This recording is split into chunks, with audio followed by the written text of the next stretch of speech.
and our hope. Let us bow in homage to the Lord of life, who was broken to make us whole.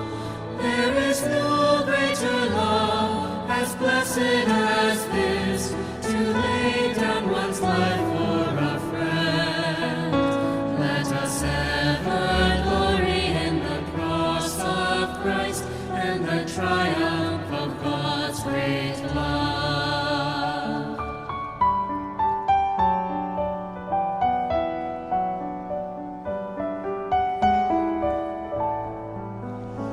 Let us ever